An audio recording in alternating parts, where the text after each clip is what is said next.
ची पटसंख्या वाढवण्यासाठी आपण जे आमची अंगणवाडी आहे आणि आमची शाळा आहे ते एकच कॉम्प्लेक्समध्ये कसं येतील, कारण की एकदा तो मुलं आमची बालवाटिका किंवा अंगणवाडीमध्ये आहे तर त्याचं कनेक्शन त्या शाळाशी होऊन जाईल.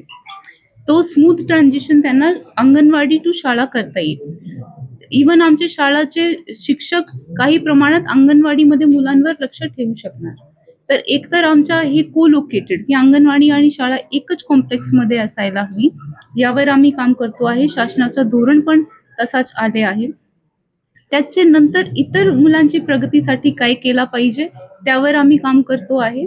आणि तुम्ही बघितलं असेल की काही गावांमध्ये मायग्रेशन एवढं आहे, शहरांकडे मायग्रेशन एवढं आहे, मुंबईकडे जाण्याचं प्रमाण, की जे यंग माता-पिता आहे ते त्यांच्या मुलांना घेऊन स्थलांतरित होतात. जर गावामध्ये टोटल मुलांची संख्याच कमी होत चालली आहे, तर पट वाढतच राहणार असं होणार नाही. फक्त असं आहे की आपली जेडपीची शाळा एवढी सशक्त असली पाहिजे की कुणालाही प्रायव्हेटकडे जाण्याची गरज पडली नाही पाहिजे. कुणाला जायचे आहे तर त्यांच्यासाठी ऑप्शन नक्की आपल्याकडे चॉईस त्यांच्याकडे आहे. पण ज्यांना प्रायव्हेट शाळा परवडत नाही आणि त्यांना जेडपीमध्ये राहावं लागत आहे, तर तो मजबुरी म्हणून नव्हे, तर आपली जेडपीची शाळाची क्वालिटी चांगली आहे, त्यामुळे पालकांनी आमच्याकडे मुलं टाकावे. त्या दृष्टीने आमची पुढची वाटचाल सुरू आहे. अनेक शाळांमध्ये शिक्षकांची संख्या पण कमी आहे. एक शाळेमध्ये तर एकच शिक्षक आहे. ती 1ली ते 5वी पर्यंत 7वी पर्यंत सगळ्या विद्यार्थ्यांना एकच शिक्षक हँडल करते असं देखील पाहायला मिळते. हे कसं तुम्ही सुधारणार?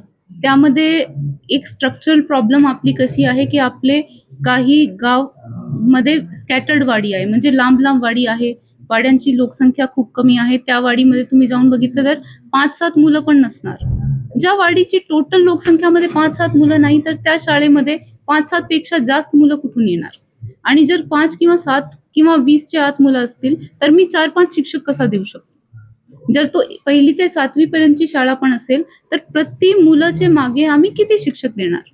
परंतु मी तुम्हाला सांगते की जे स्टुडंट टीचर रेशो असते की किती स्टुडंट्स मागे किती टीचर, त्यामध्ये कोल्हापूर जिल्ह्याची रेशो चांगली आहे.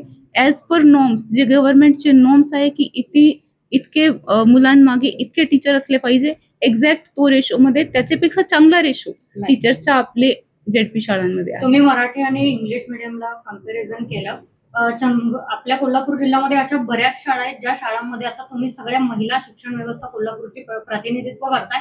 पण आपल्या कोल्हापूरमध्ये एक्झाम्पल घ्या, चंदगड तालुक्यामध्ये कोवड असं एक गाव आहे, ज्या गावामध्ये मुलींनी वॉशरूमला जायसाठी गेली बरेच वर्ष तिथे वॉशरूम सुद्धा नाही. या मुली उघड्यावरती जातात, नदीकाठावरती वगैरे. अनेक वेळा अर्ज वगैरे केले जातात पण अद्याप तो प्रश्न सुटलेला नाही. मीडियाने आम्ही देखील उचलून धरला, अजूनही सुटलेला नाही. त्यामुळे त्याच गावामध्ये अनेक प्रायव्हेट स्कूल्स आहेत इंग्लिश मीडियम, तर विद्यार्थ्यांना पालक आपसूक तिकडे ऍडमिशन घालतात. मग याला कुठेतरी आपण चुकतोय किंवा आपण मागे पडतोय असं नाही का वाटत? राईट. जसं मी अगोदर पण सांगितले की बेसिक इन्फ्रास्ट्रक्चरचे प्रश्न आपले डिस्ट्रिक्टमध्ये आहे. मागचे 2-3 वर्षापासून आम्ही शाळा चांगली बांधत आहे.